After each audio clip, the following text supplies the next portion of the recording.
All right, hello wine drinking people. Time for more of what I've had to drink yesterday, and it's always good to see our friends from the Piemonte.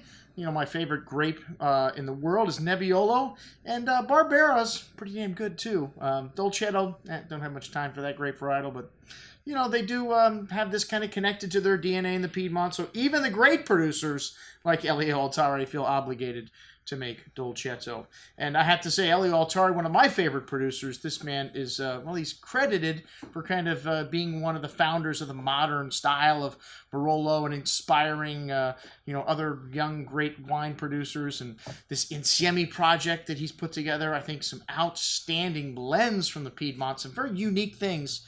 You know, Elio has started here, and, you know, a lot of people think that he's all about new wood, and, you know, he doesn't use a whole lot of new oak. He does use some new oak, and he does use barrique, smaller barrels, and not traditional in the Piedmont. And he has shortened the maceration time, which has allowed his wines can be drunk earlier. They're not as tannic as the wines of yesterday in Barolo. And these wines still have got incredible structure. You open up a bottle of Altare Barolo that's 10, 15, 20 years old, it is going to be fantastic, as these wines have got wonderful balance, wonderful concentration, which comes from farming, lowering the yields.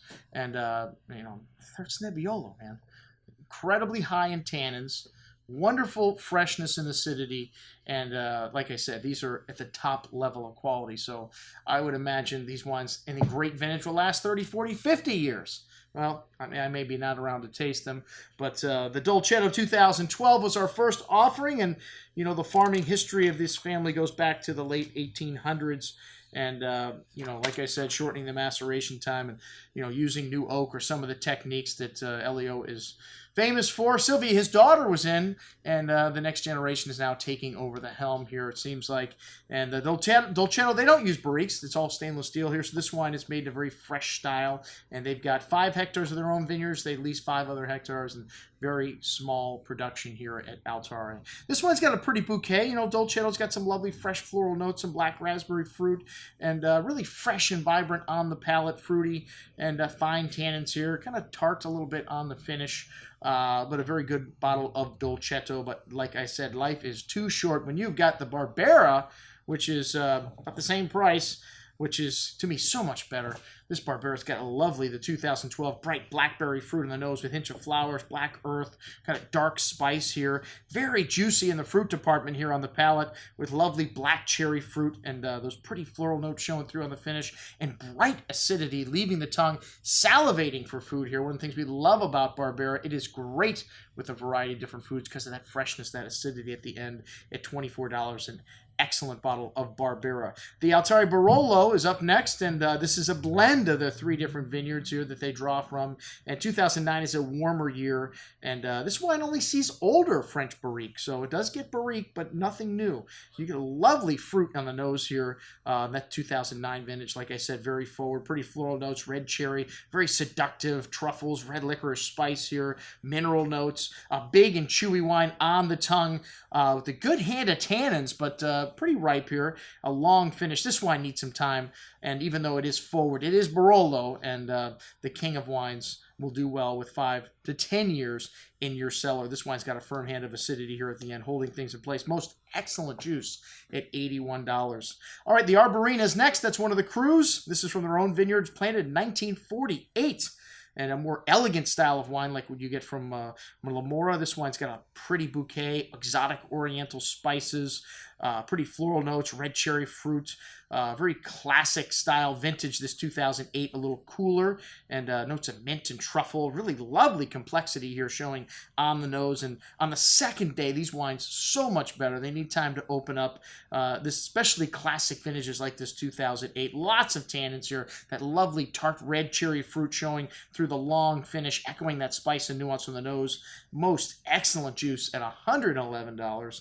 And then the Brunate, the big boy. And unfortunately, they lost the lease on this vineyard. So as of 2011, no more Brunate from Altare. So this is one of the most famous Crus and Barolo. And this wine's got lovely aromatics. This is always the biggest of their wines to me, and a lot of exotic spice, black truffle, earthy notes, a good amount of red cherry fruit and dark cherry fruit also. This aroma, just incredible, like I said, on the second day, really lifting out of the glass, even bigger in size and concentration, and this lovely earthy character that the Piedmont is famous for, really coming out on the second day. Thick, almost liqueur-like on the palate with an array of tannins, zesty mineral nuance, floral notes, black spice, truffles, very long and complex. I'd like to try this wine again 10, 15, 20 years from now.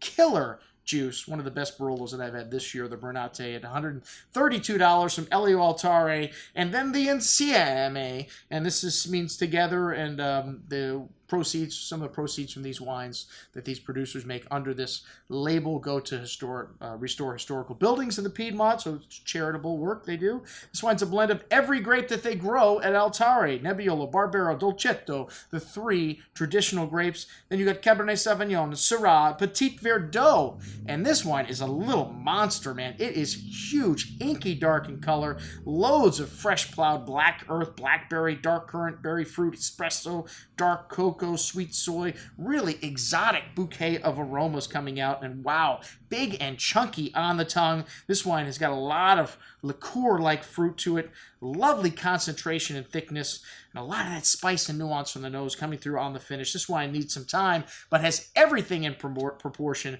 Most excellent juice, and the best value in all the bunch at $63. That's what we had to drink with our friends from Elio Altare Winery. I'm your host, Andrew Lamposoni, signing off for the Wine Watch, saying remember, always drink the good stuff first.